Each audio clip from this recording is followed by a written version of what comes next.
नमस्कार, capital TV में आपका स्वागत है। जनरल वीके सिंह ने कैपिटल टीवी से बातचीत करते हुए एक बहुत बड़ा खुलासा किया है और ये खुलासा ये है कि जैसा कि लोग बातचीत कर रहे हैं कि 2006 में मनमोहन सिंह ने पीओके और सियाचिन को पाकिस्तान को सौंपने की एक कवायद शुरू की थी। जो सीसीएस की मीटिंग होती है उसमें उसका प्रस्ताव भी आ गया था, लेकिन उस समय के एनएसए और जनरल जेजे सिंह की वजह से यह प्रस्ताव को रोक दिया गया। लेकिन जनरल वीके सिंह का दावा है, उन्होंने यह जो खुलासा किया है कि बात 2006 में खत्म नहीं हुई, बल्कि मनमोहन सिंह ने इस प्लान पे पीओके और सियाचिन को पाकिस्तान को सौंपने के प्लान पे वो लगातार कुछ न कुछ करते रहे।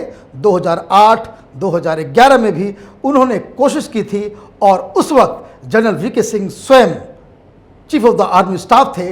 वो किस तरीके से इस सारी चीज़ों को रोका, वो अपने आप में कि माइंड बॉगलिंग खुलासा है और इससे ये भी साबित होता है कि यूपीए सरकार किस तरह से नेशनल सिक्योरिटी के कॉम्प्रोमाइज़ करने के लिए बेकरार थी। सुनिए ज़रा सा ये वीडियो। लेकिन ये बात जो हिंदुस्तान के अंदर में कुछ मीडिया का एक सेक्शन और जो जैसा आपने कहा कि बहुत सारे लोग और उसमें कुछ एक्स आर्मी के लोग भी थे, उन्होंने ये खबर फैला दी कि 10,000 ट्रुप्स जो है चाइनीज़ जो है वो अंदर घुस आए। तो इसका मतलब वो फेक न्यूज़ है। ऐसा है कि हमारे यहाँ कुछ लोग ऐसे हैं, मैं उस शब्द का इस्तेमाल नहीं करूँगा, लेकिन उनकी कलम बिकी हुई है। कलम उनकी बिकी हुई है। उनको जो बोला जाता है वो लिखते हैं। और इन महानुभावों में से एक ऐसे भी हैं जिन्होंने किसी ज़माने में फ़ौजी वर्दी पहनी थी, उसके बाद वो पत्रकार के रूप में आ गए। खालिस दूध में धुले हुए कांग्रेसी हैं, पूरा उनका परिवार कांग्रेस में रहा है। जो उनको बोला जाता है, जो हुक्म मिलता है, वो उस तरीके से काम करते हैं। तो सबसे ज़्यादा अफवाहें फैलाने का काम उन्होंने किया। राइट।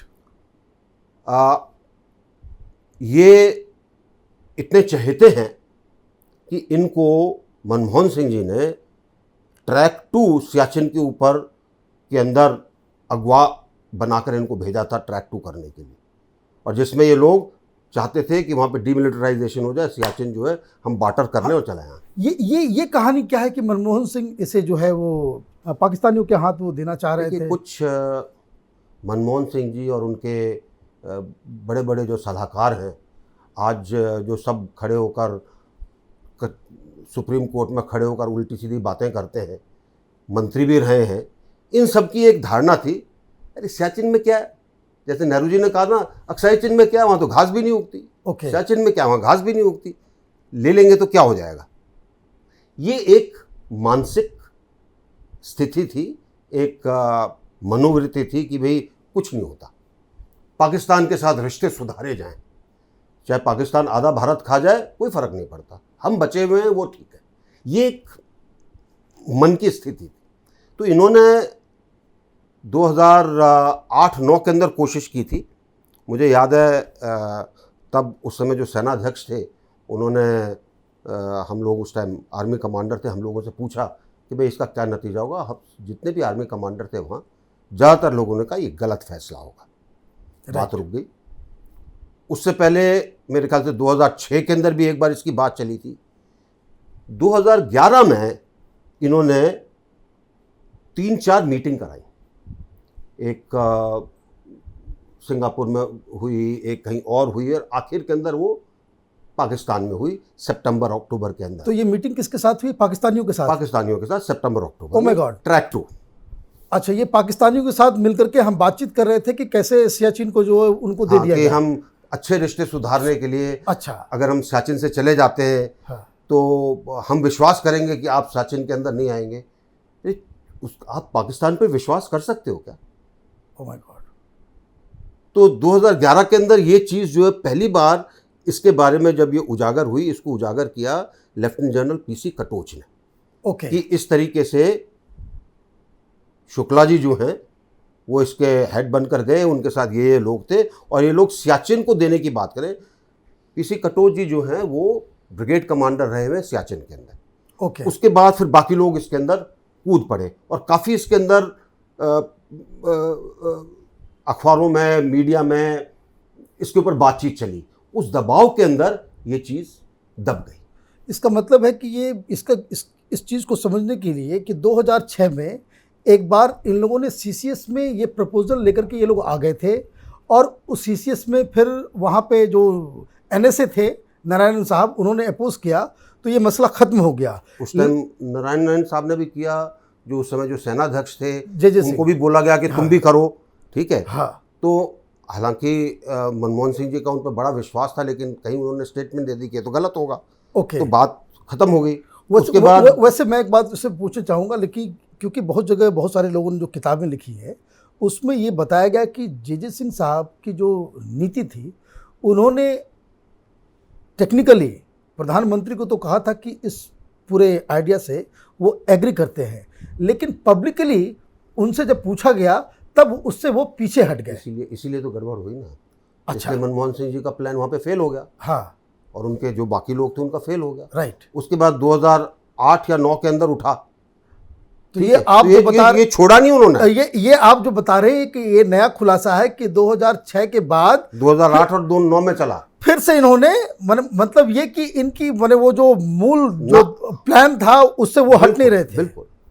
और उसके बाद 2011 के अंदर, यानी ये देखिए कि पूरी कोशिश रही, और 2011 के अंदर एक नया तरीका अपनाया गया, ट्रैक 2 के अंदर डाल देते हैं।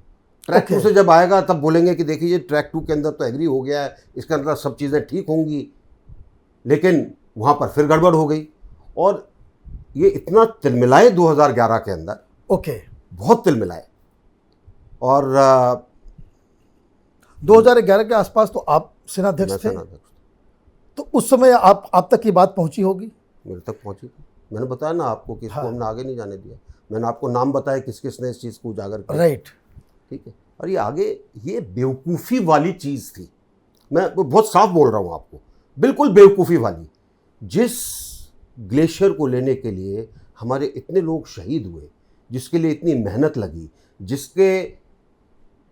जिसके लिए हमने कहा कि भाई पूरा का पूरा जम्मू और कश्मीर हमारा है, आपका तो इस पर हक ही नहीं, आप सियाचिन में कहाँ से सियाचिन की बात क्या करते हैं।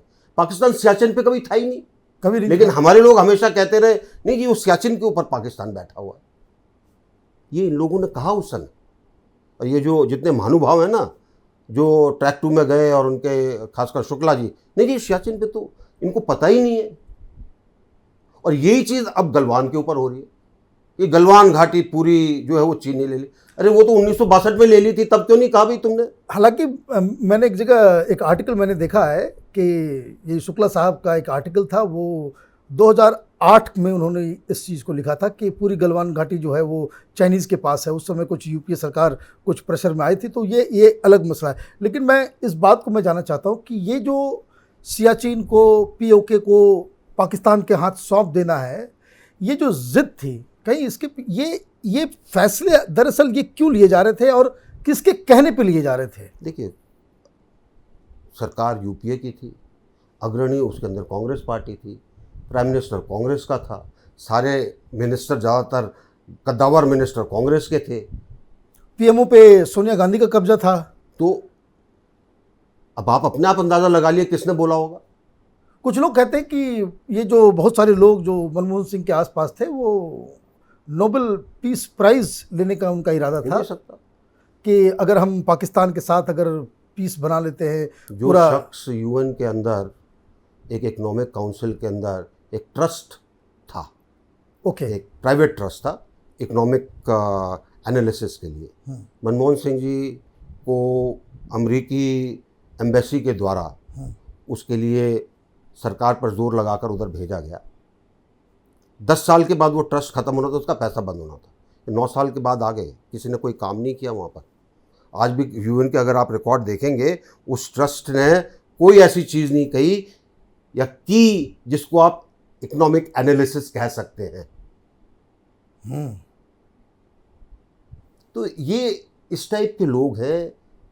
ठीक है, हमारे प्रधानमंत्री थे, लेकिन प्रधानमंत्री जी की अगर ऐसी विकृत मानसिकता थी तो दोबारा सोचना पड़ता। तो जनरल वीके सिंह के खुलासे से एक बात तो साफ है कि मनमोहन सिंह लगातार इस बात की कोशिश में जुटे हुए थे, अलग अलग तिकड़म लगा रहे थे कि कैसे सियाचिन और पीओके गिलगिट बल्टिस्तान को पाकिस्तान को सौंप दिया जाए और बॉर्डर पे शांति स्थापित किया जाए। हालांकि जनरल वीके सिंह ने कहा कि बहुत ही बेवकूफ़ाना फैसला था, लेकिन हैरानी की बात यह है कि जिस आर्मी ऑफिसर की बात जनरल वीके सिंह कर रहे हैं उनका नाम है अजय शुक्ला।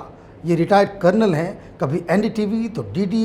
ये कांग्रेस के साथ उनका जो पारिवारिक रिश्ता है गांधी परिवार के साथ, तो ये तो अलग बात हुई, लेकिन यही वो शख्स हैं जो लगातार इस बात की अफवाह फैला रहे थे कि 10,000 चाइनीज सैनिक जो है हिंदुस्तान में घुस आए हैं, तो उन्होंने गलवान घाटी को कैप्चर कर लिया है। कई सारी चीज़ें और कई सारी खुलासे जनरल साहब ने किया है और बहुत सारी ऐसे सवाल अब उठ रहे हैं जिसे कांग्रेस पार्टी को ये बताना पड़ेगा कि आखिर वो क्या दबाव था, किसका दबाव था और किस वजह से वो पाकिस्तान के हाथों आधा कश्मीर सौंपने के लिए वो तैयार हो गए थे।